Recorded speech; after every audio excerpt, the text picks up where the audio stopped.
bonjour à tous, bienvenue. Je vais laisser encore quelques secondes, le temps que, les autres participants nous rejoignent.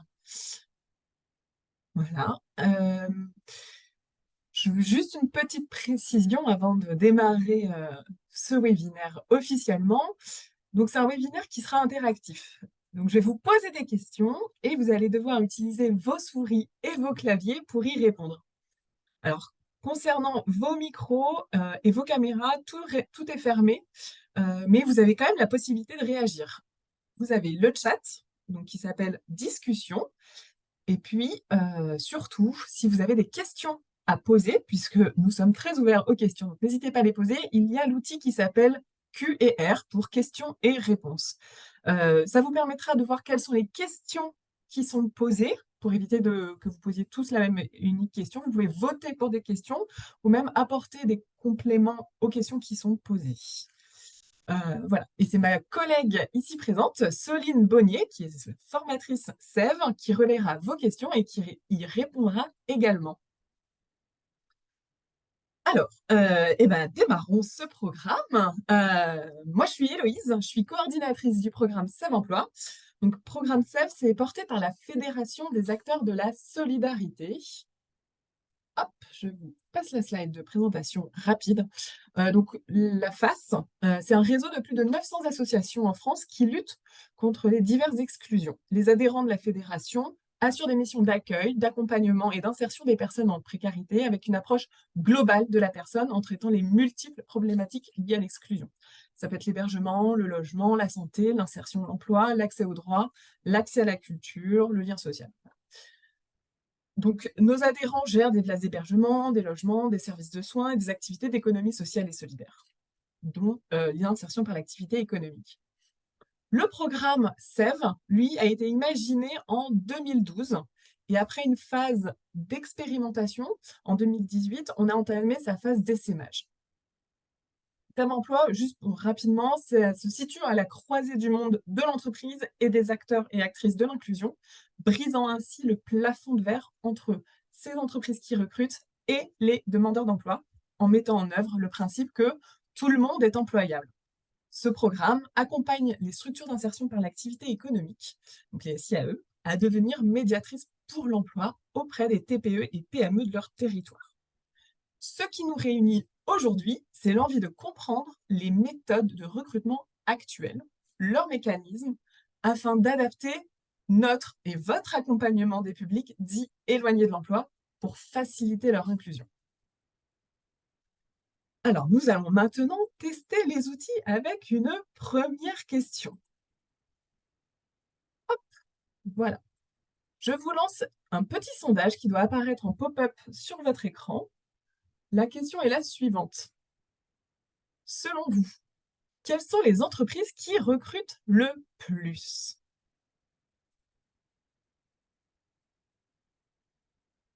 Je vais vous laisser quelques secondes pour répondre encore à la question.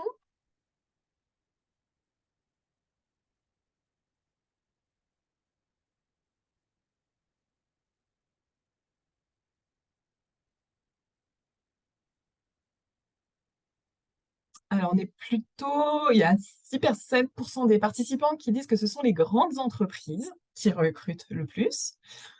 On est sur 30% de réponses pour les entreprises de taille moyenne, donc de 50 à 200 salariés. On est à 48% de réponses pour les PME et puis 14% de réponses pour les toutes petites entreprises, donc de 0 à 9 salariés. Regardez, je mets fin au sondage. Je vous partage les résultats. Merci pour votre participation et la réponse ne se fait pas attendre plus longtemps.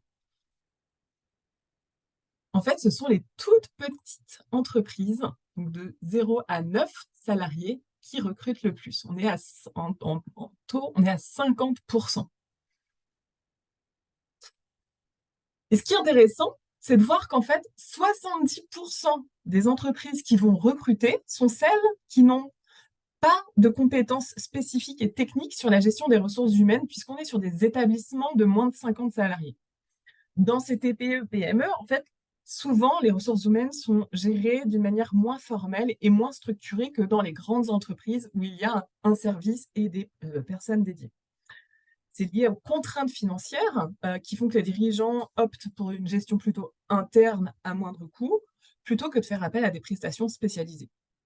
Toutefois, les domaines englobés par la gestion des ressources humaines, ça va être le recrutement, les gestions des parcours internes, la formation, la paye, les relations sociales. Toutes ces compétences restent les mêmes pour toutes les entreprises, quelle que soit leur taille.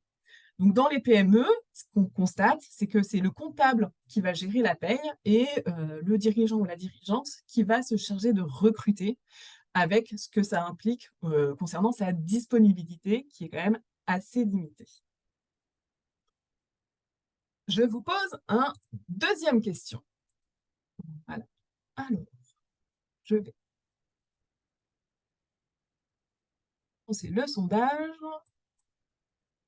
Selon vous, combien d'entreprises déclarent rencontrer des difficultés de recrutement?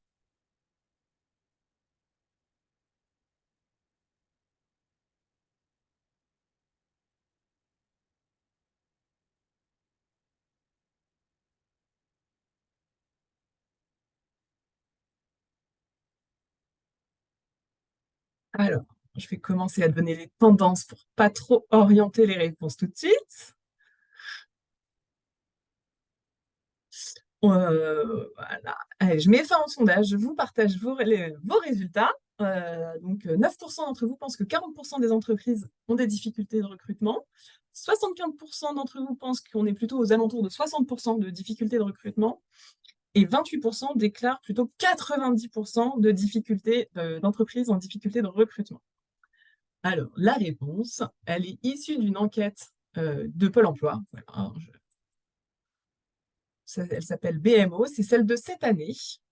Et on est vraiment aux alentours de 60%, puisqu'on est en moyenne à 61% de résultats d'entreprises qui déclarent avoir des difficultés de recrutement. En juillet 2022, on a même atteint des niveaux inédits dans le bâtiment, qui, eux, ont 82% des entreprises qui sont en difficulté. Et au niveau de l'industrie, on est plutôt aux alentours de 67% des entreprises qui sont concernées. Et côté service, on est plutôt à 60% des entreprises qui ont des difficultés de recrutement. Mais comme vous le voyez là sur mon écran, il existe plusieurs motifs qui sont liés à ces difficultés de recrutement. Il y a deux catégories. Il y a une catégorie qui, on est aux alentours de 80%, et une autre catégorie qui varie entre 37 et 16% de motifs liés à ces difficultés. En fait, ces deux types de motifs, ils invoquent deux choses complètement différentes. Il y a les motifs qui sont plutôt liés aux candidats et aux candidates, et ceux qui sont plutôt inhérents à l'entreprise. Et ce sont finalement les motifs qui sont liés aux candidats qui sont prépondérants. Par exemple, regardez, le nombre de candidats, on est à 85% d'entreprises qui constatent que le nombre de candidats n'est pas suffisant. Ça se questionne comment en fait ces entreprises font connaître leurs besoins de recrutement, comment est diffusée l'information et auprès de quels prescripteurs ou de relais pour l'emploi. Ça, on le verra un petit peu plus loin. Ensuite, c'est le profil des candidats qui ne correspondent pas aux attentes des entreprises. Ça soulève une première question. Est-ce que les canaux de communication sont-ils vraiment adaptés pour ces postes et pour ces publics? Mais aussi, et ça, c'est une question qui nous intéresse aussi énormément dans SEV, c'est est-ce que les entreprises arrivent à bien décrire leurs besoins et identifier les compétences qui sont réellement nécessaires à la tenue d'un poste? Et c'est là que le bât blesse un peu. Là, je vais vous proposer un petit graphique qui montre qu'en fait, en 40 ans, les annonces font figurer de plus en plus de critères de sélection. Et ils sont augmentés de 60%, que ce soit concernant des critères de formation ou d'expérience. Nous, avec le retour d'expérience des structures des SIE de la communauté SEB, on constate souvent que les employeurs affichent des critères qui, finalement, quand on gratte un peu, ne sont pas toujours nécessaires pour effectuer les tâches. Un exemple concret, parmi, à mon avis, une centaine qu'on pourrait vous citer, on a un parking qui recherchait un gardien. Et dans l'offre d'emploi, il était indiqué une compétence de permis obligatoire. La question qui a été posée par un encadrement technique, c'est mais est-ce que le gardien va devoir déplacer des véhicules? Est-ce que son permis est réellement nécessaire, finalement, pour l'exécution de ses missions? Et c'est là que l'employeur a répondu que non, et que, en fait, il avait indiqué ce critère pour que la personne puisse se rendre facilement sur son lieu de travail. Donc, imaginez pour des candidats qui habitent à moins d'un kilomètre mais qui n'ont pas de permis, ben, en fait, ils ne passent pas cette première barrière. Voilà, c'est un peu dommage. Donc les critères, c'est se donner les moyens de passer aussi à côté de candidatures qui auraient pu très bien être à la hauteur du poste. Donc concernant les difficultés de recrutement, si on n'y arrive pas, on est plutôt sur une tendance de c'est pas moi, c'est les autres, parce que j'ai pas assez de candidats et que les compétences des candidats sont pas celles que je recherche. Voilà. Donc nous, on va aller creuser un petit peu plus loin les pratiques de ces entreprises. Hop, je vous partage. Encore un petit sondage. Selon vous, quelle part d'entreprises anticipe leur recrutement? Voilà. Là, une petite pop-up qui vient de s'ouvrir sur votre écran. Je vous laisse y répondre.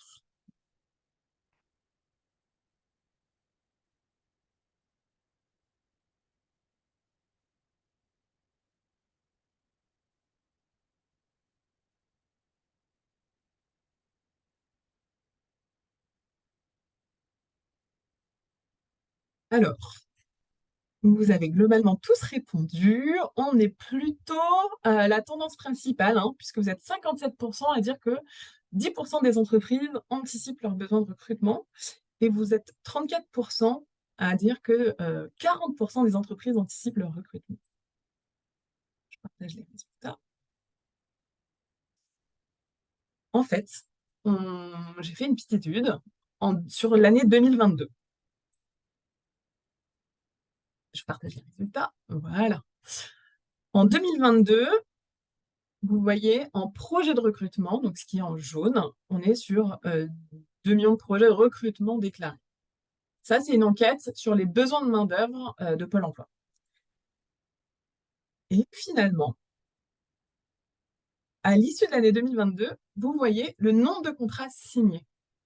Et quand on analyse le delta entre les contrats signés et les projets de création, on se rend compte qu'on est plutôt aux alentours de 12% des recrutements qui sont anticipés. C'est une marge qui est très très faible. Ça s'explique aussi par des imprévus qui composent la vie des entreprises. Ça va être les démissions, les arrêts maladie, la perte de marché, bref.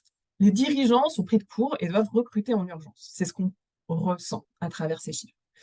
De plus, comme il s'agit de dirigeants, ils vont consacrer très peu de temps à la fonction RH, comme on l'a vu, puisque ce sont des TPE et PME. Et ça, c'est issu d'une interview avec Anne Fretel, qui est chercheuse sur ces questions-là, et qui nous dit que 2 tiers des entreprises, donc 2 tiers des entreprises, consacrent moins d'une journée au processus de recrutement. Moins d'une journée à identifier le besoin, créer l'offre, diffuser l'offre, sélectionner les CV et passer les entretiens. En gros, c'est très peu. Et en plus, il est prouvé que ces entreprises ne font que rarement recours à un service RH dédié. Or, les grandes entreprises, ça veut dire qu'ils ne font pas appel à des cabinets spécialisés dans le recrutement. Autre fait intéressant qui a été remonté par Anne Fretel, c'est que presque un recrutement sur 2 se fait sans rédaction d'une offre. En effet, sur les 7 millions d'embauches qui ont eu lieu en France en 2020, 41%, donc soit près de 3 millions d'embauches, ont été réalisées sur le marché invisible de l'emploi. Ça, c'est une source qui vient de Pôle emploi. Donc, il est important de préciser que offre d'emploi et besoin de recrutement sont 2 notions vraiment distinctes. Offre d'emploi, c'est ce qui est visible, alors que le besoin en recrutement correspond au poste réellement disponible. La majorité des employeurs, ne consacrant qu'un temps assez réduit sur le processus de recrutement, ça explique en partie ces difficultés à recruter. Alors, encore une question. Et là, cette fois-ci, je ne vais pas lancer un sondage. Je vais vous demander de réagir. Selon vous, Si moins de 50% des besoins en recrutement bénéficient d'une offre d'emploi, faut-il tout de même y répondre pour trouver du travail? Si vous pensez que c'est vrai, je vous demande de réagir avec les petits émoticônes. Vous me levez un pouce. Et par contre, si vous pensez que cette affirmation est fausse, je vous laisse utiliser l'émoticône bouche ouverte.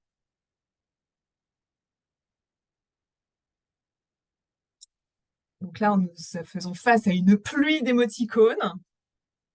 On est sur une, a priori, hein, vous me contredirez peut-être, Solide, tu me dis, mais moi j'ai l'impression qu'on est plutôt sur de la bouche ouverte. Donc, sur des réponses plutôt non, on est plutôt sur du faux. Alors là, je vais utiliser une information qui est issue de l'enquête offerte de la DARES qui date de 2016. En réalité, moins de 10% des salariés en emploi ont répondu à une offre d'emploi. Moins de 10%. Alors là, je vais vous poser une nouvelle question. Quel est le canal le plus efficace, selon vous, pour trouver un emploi? Je vous partage.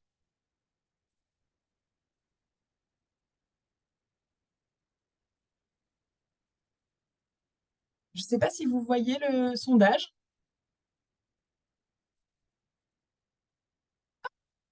Là, est-ce qu'il s'apparaît? Super. Alors, selon vous, quel est le canal pour trouver un emploi? Soit les réseaux sociaux, les réseaux professionnels ou personnels, le service public de l'emploi ou bien les candidatures spontanées. Et là, je vous demande un exercice difficile d'en choisir qu'un seul. Évidemment, c'est bien de les cumuler, mais on a une étude qui va nous apporter des compléments sur ces différents canaux pour trouver un emploi.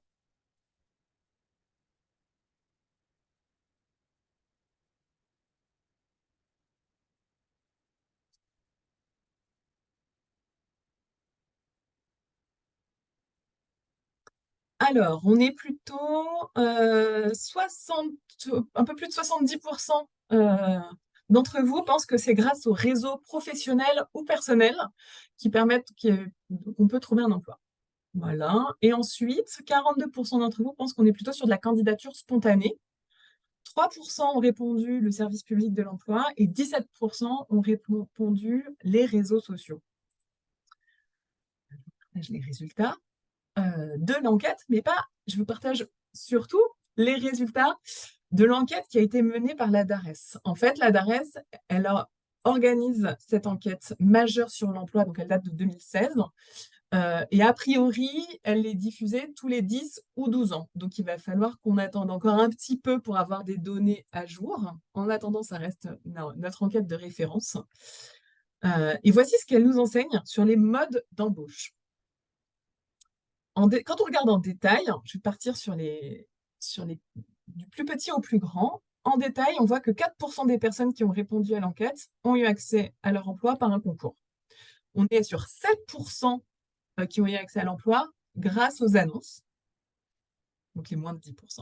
9% qui ont eu accès à leur emploi grâce au service public de l'emploi et 14% qui ont été rappelés par des anciens employeurs cabinets et cabinets de recrutement. Donc finalement, ça, ce sont des canaux qui sont dits formels à eux, à cet ensemble de canaux. Ça représente 34% d'accès à l'emploi. 34%. Et finalement, c'est grâce aux canaux informels qui représentent à eux seuls 66% d'accès à l'emploi. Et là, on est sur du 25% des personnes qui ont été interrogées, qui ont eu accès à l'emploi par leurs relations personnelles ou professionnelles, donc par les réseaux, et 41% qui ont eu accès à leur emploi grâce à des démarches personnelles, des candidatures spontanées. Et en fait, ça se comprend, parce que passer par des relations, pour l'employeur, ça diminue l'incertitude sur les compétences du candidat. C'est rassurant pour un employeur. Ok, mais vous allez me dire, dans tous les cas, quel que soit le canal, il faut bien donner son CV aux employeurs pour être rappelé. Et vous avez bien raison, et c'est tout l'enjeu de notre webinaire aujourd'hui, c'est de se questionner sur ces pratiques traditionnelles en France. Dans cette enquête, une question a été posée aux entreprises. Finalement, pour sélectionner le ou les candidats, quels ont été vos principaux critères? Et les 4 principaux critères qui sont ressortis, c'est l'expérience, la motivation, les compétences et la disponibilité. Pour aller un peu plus loin sur ces 4 critères, la DARES a édité en fait les critères les plus recherchés en fonction de certaines classes de métiers. Donc je vous les affiche ici. Ça peut être un peu impressionnant, vous inquiétez pas, on va le regarder très rapidement ensemble. On voit qu'il y a une diversité de critères. Juste, Qui peut-être, Héloïse, Oui, je me permets parce que j'ai vu, il y a des personnes qui ont levé la main, donc je ne sais pas s'il y a des questions que les gens souhaitent poser en direct. ça va pas être possible, les micros sont pas Ah, ouverts. bon, désolée du Donc coup il pour ceux faut qui ont les vraiment mains levées, vous n'aurez trouver, pas la ouais. parole, mais par contre, vous pouvez écrire dans le test au niveau questions-réponses et moi, j'aurai le plaisir de répondre à vos questions. Voilà, qu'il n'y ait pas de frustration sur les mains levées. Je suis là pour vous répondre par écrit. Merci Héloïse et désolée. Non, non, c'est pas il y a pas de souci. Alors, donc on voit donc tous ces critères. Il y a les métiers techniques, métiers manuels, les métiers d'aide à la personne et les métiers de contact avec les publics. Avec cette diversité de critères, on se questionne. Mais quels sont les canaux par lesquels on peut vérifier l'adéquation entre le besoin de l'entreprise et les compétences chez les demandeurs d'emploi? On l'a vu, il est évident que l'utilisation des petites annonces ne permet pas d'évaluer la capacité de travail ou la qualité de travail des candidats sur les métiers manuels. Il y a aussi des métiers qui sont liés au potentiel. Le critère potentiel revient des candidats. Et l'adéquation de leur profil ou leurs compétences techniques, c'est plus délicat à repérer à partir de l'examen d'un simple CV ou d'une lettre de motivation. Avec ce constat, on a presque la réponse à la question suivante. Est-ce que le CV des personnes qui sont dites éloignées de l'emploi sont attractifs pour les entreprises? Finalement, le CV va permettre principalement de vérifier les diplômes ou la qualification, ce qui est nécessaire sur des métiers spécifiques. Pour autant, on a aussi d'autres moyens pour apporter ces preuves de qualification en donnant accès à l'employeur à des diplômes ou à des certificats. Il faut aussi garder en tête que finalement, il y a de nombreux métiers qui ne nécessitent pas de formation ou de diplôme spécifique. Alors, évidemment, j'ai pas d'étude sociologique qui va prouver ma réponse, mais ça me semble un peu presque évident. Un CV qui a des trous, peu d'expérience ou qui a sur le CV, on affiche des emplois qui ne sont pas en lien avec ceux qui est proposé par l'employeur. Quand on est une personne en transition, et ben, ce type de CV ne va pas retenir l'attention. Et c'est souvent les publics que l'on accompagne. Donc pour les personnes qui sont accompagnées vers l'emploi, si elles sont comme bloquées dans cette catégorie, c'est que de prime abord, les techniques classiques n'ont pas fonctionné. Le CV n'est pas un outil pertinent. Mais la question que je vous pose maintenant, c'est est-ce que l'entretien d'embauche l'est plus? On travaille avec Laurent Duclos, qui est chercheur au CNRS et qui est chef de projet à la DGFP. Et lui, il évoque l'entretien d'embauche comme une cérémonie sociale, où il y a des codes à respecter et où c'est comme une mise en scène un peu théâtralisée. Est-ce que l'employeur peut réellement évaluer les compétences du candidat derrière une table, assis sur une chaise? Est-ce que l'employeur est aussi à l'aise dans cet exercice, de cet examen? Ben, je me pose la question parce que pour les dirigeants de TPE, PME qui sont souvent en train de cumuler les tâches qui leur incombent, et ils ne sont pas en plus formés aux techniques d'entretien, c'est pas forcément l'exercice le plus simple. Et puis, pour les demandeurs d'emploi, c'est pas forcément dans cet exercice que l'on, rayonne le plus pour montrer les compétences qui ont été développées ces dernières années. Donc si nous reprenons les canaux informels comme méthode efficace, il y avait les candidatures spontanées. Comment elles se manifestent? Souvent, il va s'agir de déposer un CV à l'accueil ou d'envoyer par email. Voilà. Et puis, il y avait les réseaux. Et finalement, souvent, les personnes qui sont dites éloignées de l'emploi, elles en sont dépourvues car elles sont dans des milieux sociaux où il y a peu d'employeurs. Alors, comment pouvons-nous susciter l'intérêt des employeurs? Comment pouvons-nous valoriser la capacité de travail ou bien les savoir-faire qui ont été appris par l'expérience personnelle de la personne? Et là, je vous invite à répondre dans le chat. Selon vous, comment pouvons-nous susciter l'intérêt de ces employeurs? Comment valoriser les capacités de travail, les savoir-faire, la motivation, entre guillemets, très très gros guillemets.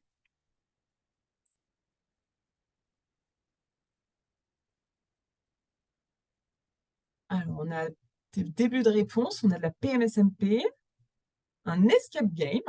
Ouais, chouette.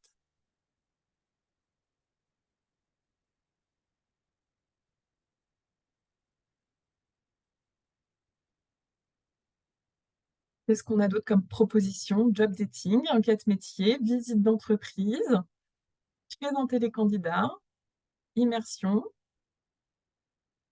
ASPR, forum, insister sur les compétences transverses, faire venir les recruteurs sur les chantiers, journée de rencontre, visite d'entreprise, MRS, s'appuyer sur des parcours réussis, badge compétences. OK. Bah, merci beaucoup, hein, pour ces propositions. Hem, je voulais vous parler de des techniques actuelles. En fait, on le sait, hein, il y a plein d'outils qui existent, des plateformes qui vont chercher à valoriser toutes les compétences professionnelles et personnelles qui sont développées par le candidat. On va répondre à plein de petits questionnaires, on va envoyer son CV, voilà. Et ensuite, ils vont proposer ces profils aux entreprises qui cherchent ces compétences spécifiques plutôt que des profils. En fait, là, on est sur un système un peu innovant puisqu'on ne va pas s'appuyer que sur le CV, mais on reste sur un système dit d'intermédiation, car la plateforme, elle joue ce rôle d'intermédiaire entre les deux parties, tout comme la diffusion d'une offre et la réponse se faisant par CV, lettre de motivation. On est sur de l'intermédiaire. La rencontre entre l'offre et le CV, elle se fait dans un espace où les parties prenantes ne sont pas physiquement présentes. Vous en avez parlé, il y a la méthode de recrutement par simulation, donc MRS, qui est proposée par Pôle emploi. Alors, pour ceux qui ne connaissent pas, vous avez un poste proposé et le candidat ne va pas donner son CV. Il va participer à une séance de mise en situation où sera évaluée ses habiletés du candidat donc, à travers des exercices de situation de travail concret. L'avantage, c'est que ça ne tient du tout pas compte de la qualification, de l'expérience, du CV. Enfin, voilà, on fait fi du passé, on est sur le temps présent. Elle permet d'accéder pour les personnes à des métiers ou des secteurs auxquels les candidats n'auraient pas naturellement accès avec les procédures classiques de recrutement. Le petit inconvénient sur cette méthode-là, c'est que une fois que le candidat fait un test sur une MRS, il ne peut pas transposer les habiletés sur d'autres mises en situation, dans d'autres recrutements. Voilà. Mais ça, c'est un enjeu sur lequel le Pôle emploi travaille. On va les laisser sur ce sujet. Sachant que, toujours à l'issue de la MRS, il y a la fameuse cérémonie sociale de l'entretien d'embauche. Donc voilà, il y a des avantages et des limites.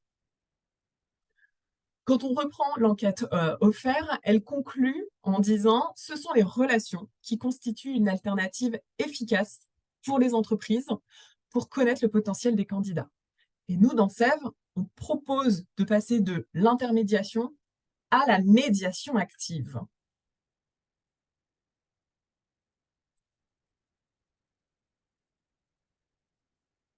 Alors, qu'est-ce que c'est que la médiation active? La médiation active, elle a pour objectif de créer un espace de rencontre direct entre l'employeur et les personnes en recherche d'emploi.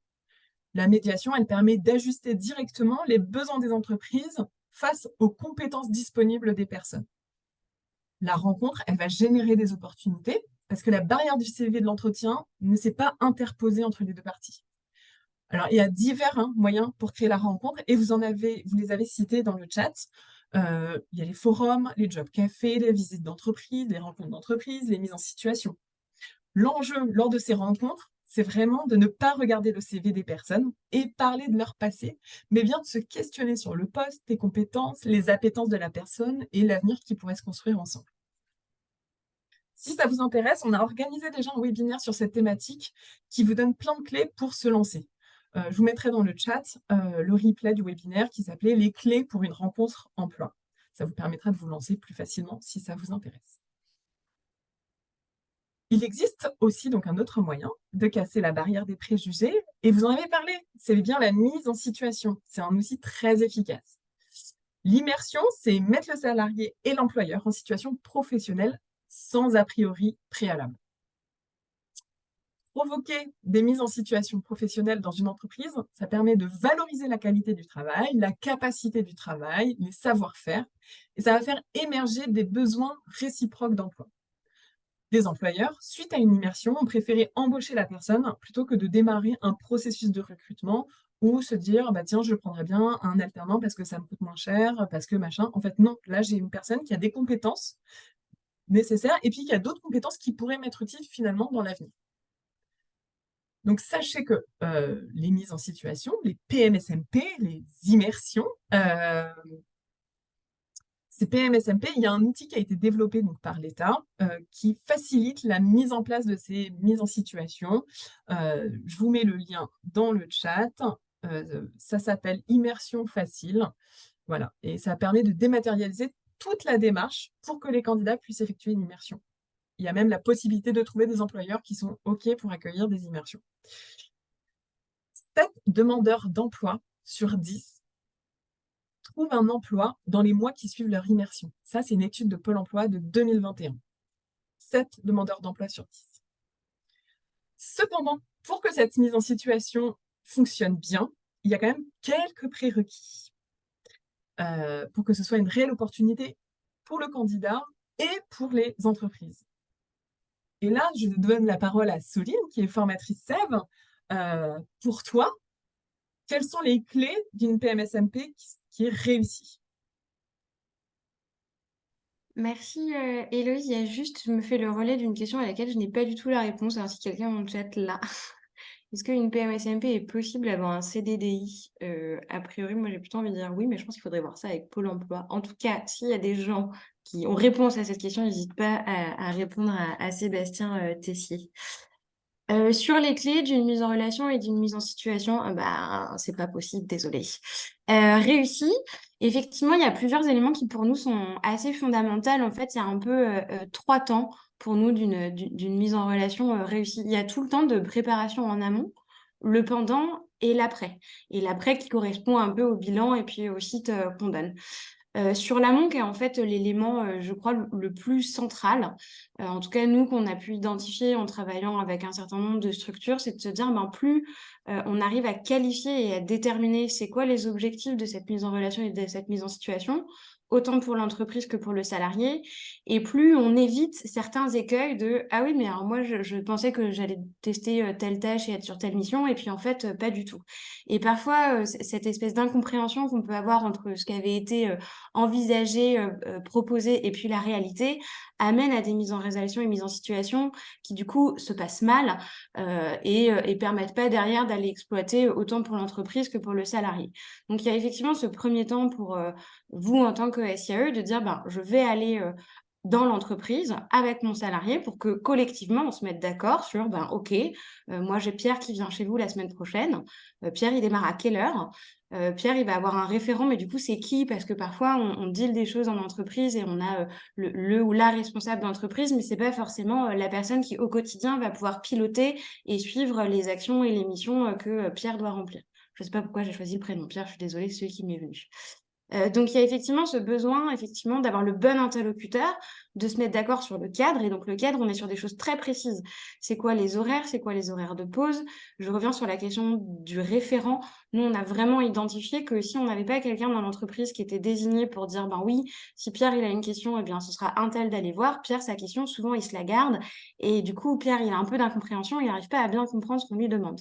Donc, c'est de pouvoir qualifier tout ça, se mettre d'accord aussi sur les attendus en termes d'évolution. Souvent, les PMSMP durent 2 semaines. En tout cas, nous, c'est ce qu'on préconise, de dire, 2 semaines, ça permet la première semaine d'être dans un temps un peu de rencontre, on regarde un peu, etc. Et puis la deuxième semaine, c'est le moment où on peut un peu plus montrer ses atouts et ses compétences. Mais du coup, ça nécessite aussi que l'entreprise ait en tête sur ce temps d'évolution de ces 2 semaines. Effectivement, le premier jour, peut-être qu'on n'attend pas les mêmes choses que à J8 ou à J10. Donc, pouvoir ensemble, effectivement, se mettre d'accord sur cette évolution. Et là, je crois que j'ai à peu près ciblé les éléments importants d'un démarrage. Nous, ce qu'on appelle de pouvoir caler les conditions d'accueil et d'intégration. Ça vaut pour la PMSMP, mais je vous le dis, ça vaut tout autant sur une prise de poste en CDI ou en CDD. C'est hyper important de l'avoir en tête. Tout ce que vous faites ici, ça prépare un futur contrat. Et s'il n'y a pas de PMSMP avant un contrat, vous pouvez tout aussi bien caler ça avec l'entreprise pour un contrat en direct. Sur le pendant, parce que j'ai dit qu'il y avait 3 temps, effectivement, pouvoir se mettre d'accord aussi avec le salarié et l'entreprise sur comment est-ce que vous pouvez venir questionner, faire un petit point d'étape à milieu de parcours de la PMSMP pour être sûr que tout le monde y trouve son compte. L'idée, c'est de se dire plus on est dans la prévention et plus du coup, ça nous permet de réagir derrière pour réajuster. S'il y a des choses qui dysfonctionnent autant pour le salarié que pour l'entreprise, et bien peut-être que vous, en allez questionner en milieu de parcours, ça vous permet de réajuster et de lever un certain nombre d'incompréhensions. Donc là, on est un peu sur le pendant. Et puis sur l'après, pareil, nous aussi, on estime que c'est extrêmement important. Toute expérience produit des éléments positifs. Et du coup, ça vaut le coup de prendre le temps de les définir et de les identifier ensemble. Donc ce fameux bilan, alors je parle de la PMSMP beaucoup parce que c'est la mise en relation et la mise en situation que vous avez le plus d'habitude d'avoir, et effectivement qui permet aux salariés de démontrer beaucoup de ses capacités et de ses compétences, et de se dire, je prends le temps aussi, moi et SIAE, de mettre autour de la table le salarié et l'entreprise pour dire, OK, on fait un bilan de qu'est-ce qui s'est passé, et on commence, c'est hyper important, par qu'est-ce qui s'est bien passé. Parfois en France, on a l'habitude d'aller dire, ah ouais, mais alors là, il était un peu en retard, etc. Ok, mais d'abord, démarrons par qu'est-ce qui s'est bien passé pour Pierre, parce qu'en fait, choses qui se sont bien passées. Et c'est en valorisant le salarié que du coup, ça lui permet de prendre conscience d'un certain nombre de choses. Et aussi de se dire à l'entreprise, ah oui, c'est vrai quand même, Pierre, il avait cette qualité. Il y avait peut-être ça à retravailler, mais il y avait aussi ça, et ça, c'était intéressant pour moi en tant qu'entreprise.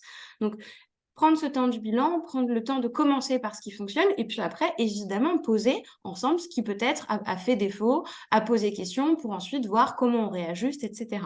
Et puis, parce que vous êtes chez un employeur et que peut-être que Pierre, il a très envie d'avoir un contrat derrière, questionner l'entreprise sur quelle suite on peut donner, soit au sein de l'entreprise, soit que l'entreprise soit relais sur un conseil d'une boîte à côté, il a entendu parler, un collègue, un collaborateur, etc. Donc voilà, c'est bien un peu les 3 temps qui, pour nous, sont assez essentiels pour faire en sorte que la mise en relation, elle puisse produire. Et quand je dis produire, vraiment, c'est pour les 2 entités, salariés et entreprise. Parce que si Pierre, il a fait sa PMSMP et qu'en fait, c'était pas vraiment ça qu'il voulait avoir. Mais peut-être que l'entreprise, elle a quand même un besoin. Du coup, la structure peut dire, OK, Pierre, lui, il n'a pas envie de continuer, mais par contre, moi, j'ai quelqu'un d'autre, j'ai Laura. Et Laura, peut-être que ça pourrait l'intéresser. Donc, du coup, c'est aller se saisir de toutes ces opportunités potentielles. Mais pour se saisir de ces opportunités, il faut prendre le temps de la rencontre, il faut prendre le temps de l'organiser, de la préparer, et puis de se donner des suites à se donner ensemble sur cette rencontre. Effectivement, l'entreprise, de dire, vous n'avez peut-être pas besoin de recrutement aujourd'hui. Si demain vous en avez, n'hésitez pas à revenir. Est-ce que vous seriez OK pour qu'on vienne avec un petit groupe de salariés pour visiter votre structure? Il y a toujours différentes façons de créer du lien et de garder du lien. C'est ça qui est important aussi. Et puis, que ces entreprises soient ressources pour vous donner des conseils pour aller voir d'autres entreprises. On est vraiment dans un fonctionnement territorial, donc il faut l'utiliser sans problème et au contraire l'utiliser à fond, quoi. Voilà un peu pour les petits éléments d'une mise en situation réussie pour nous. Là, il y a Virginie qui nous informe, elle nous dit: «Le risque des PMSMP et ce que nous avons vécu, c'est que les employeurs utilisent souvent les salariés et des fois, il n'y a pas d'embauche et les salariés perdent en motivation car ils se sentent utilisés». Vous avez extrêmement raison. C'est bien pour ça que moi, je reviens sur la question de la temporalité de la PMSMP. Moi, les entreprises qui veulent une PMSMP d'un mois, j'ai envie de leur dire peut-être que vous avez juste besoin d'un CDD. Donc, en fait, on peut aller travailler ça et mettre à disposition un salarié sur un temps de CDD. Et effectivement, vous aussi, en tant que SIAE, peut-être que vous pouvez décider à un moment donné, si une entreprise vous utilise comme une espèce de boîte d'intérim gratuite de PMSMP, de dire, Nous, c'est pas le jeu, c'est pas le deal, et on va s'arrêter là. Je pense que vous pouvez être complètement acteur aussi de ça, de dire, nous, effectivement, on a un intérêt à mettre nos salariés dans le monde de l'entreprise de droit commun, mais on a aussi un intérêt derrière d'aller chercher de l'emploi. Si on n'est pas dans une réciprocité, eh bien, tant pis, on peut arrêter cette collaboration, et je pense qu'il y a suffisamment d'employeurs autour de vous sur le territoire pour aller chercher autre chose. Et vous pouvez aussi le poser à l'entreprise de se mettre d'accord sur c'est quoi l'objectif de cette PMSMP. Est-ce que derrière, on va aller chercher de l'emploi? Parfois, on ne sait pas. Est-ce que c'est uniquement un stage parce qu'il n'y a rien et on se met d'accord et du coup, le salarié n'a pas de déconvenu derrière? Et si déconvenu il y a, effectivement, moi, je pense que vous avez totalement la légitimité pour mettre fin à un partenariat potentiel. Vous êtes acteur économique aussi bien qu'eux, hein, faut s'en rappeler. Merci Soline. Est-ce qu'il y a d'autres questions sur... Alors, il y a une autre remarque. Même s'il n'y a pas de recrutement après la PMSMP, cela permet aussi de valider ou pas le projet professionnel. Complètement. Effectivement, je pense que c'est aussi un des éléments extrêmement importants de la PMSMP, de dire ça permet de tester. Même si derrière, il n'y a pas de l'emploi, nous on l'a vu et je me permets, c'est le moment où effectivement je fais la petite promo de Save Emploi. On a la chance d'avoir un programme qui a été suivi par un évaluateur externe et qui du coup nous démontrait ça aussi en disant effectivement de démultiplier les mises en relation et les mises en situation, c'est aussi une façon de renforcer la capacité des salariés à aller ailleurs derrière.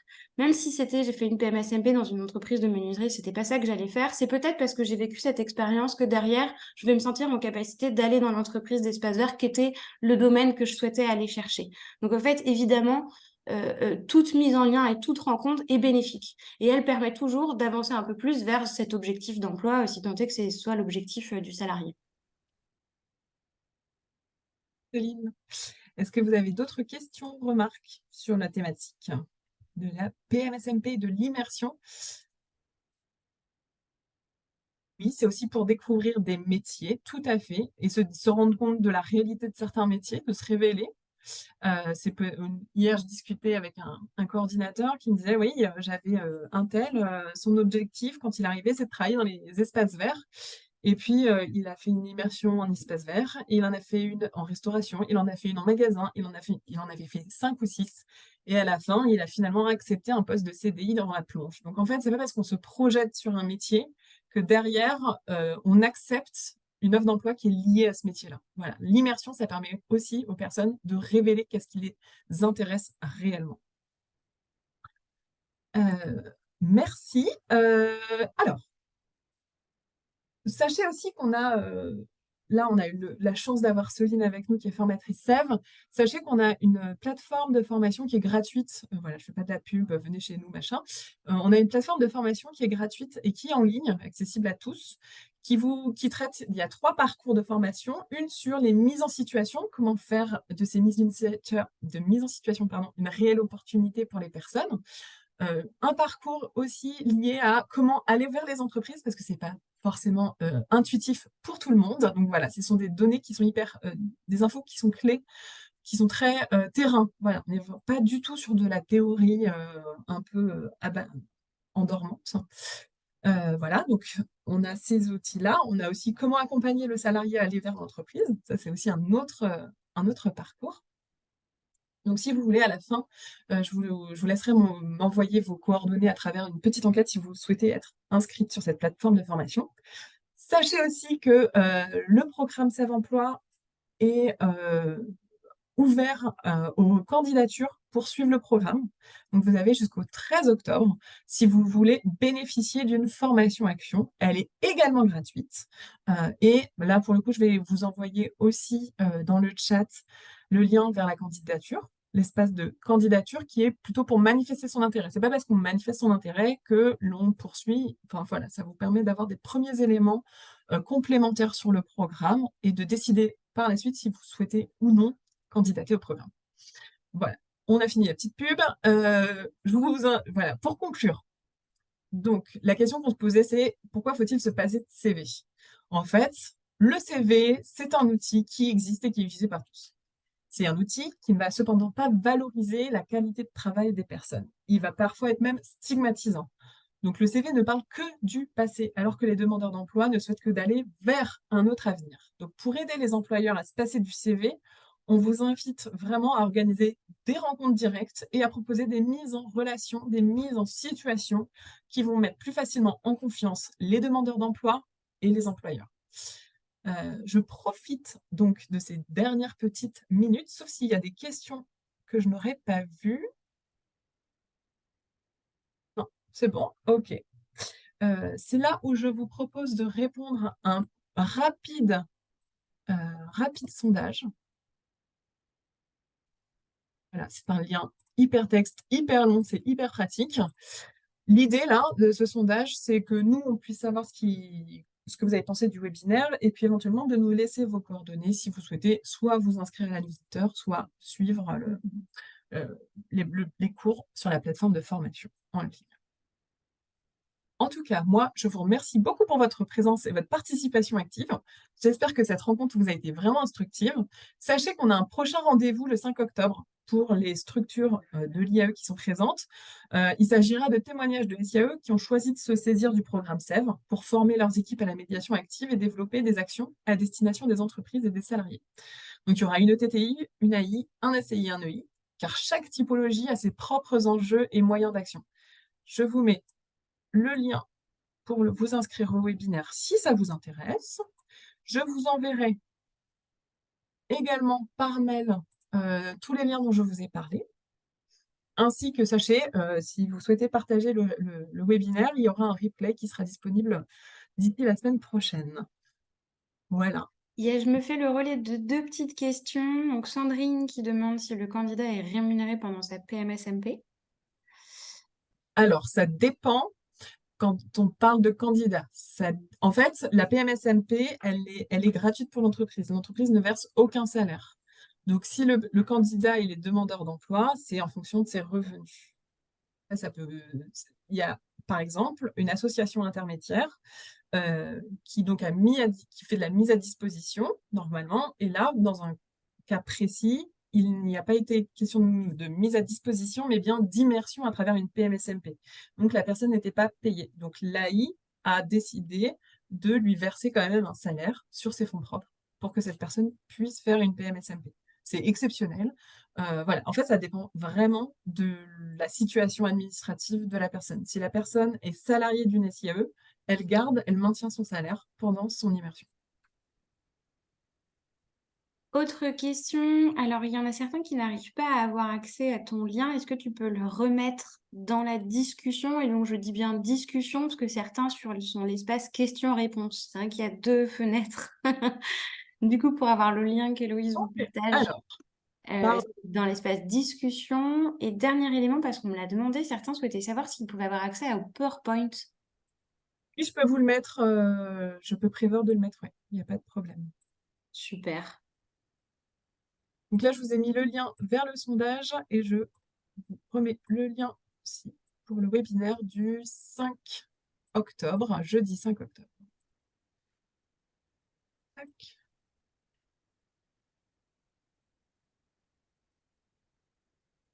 Un demandeur d'emploi ne peut pas effectuer une PMSMP dans une SIAE avant de signer un CDDI dans cette dernière. Alors la réponse a été donnée préalablement. A priori, c'est un non, puisque administrativement, c'est pas possible. Je sais que certaines SIAE négocient avec les pôles emploi pour que ce soit réalisé, pour que la personne puisse faire une immersion d'une journée pour se rendre compte de l'activité de la structure. Dernier élément, les gens s'inquiètent de comment ils vont récupérer le replay, le PowerPoint. Donc, quel est le mode Alors, de diffusion?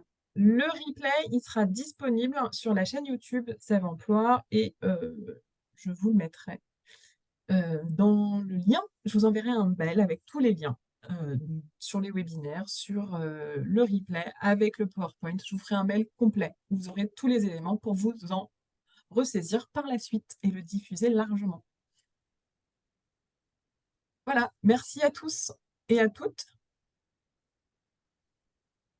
Merci beaucoup, et au Héloïse. plaisir de vous revoir peut-être le 5.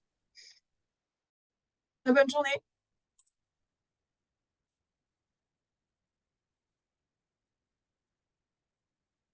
Une pluie de bons commentaires. C'est vachement bien comme format, hein.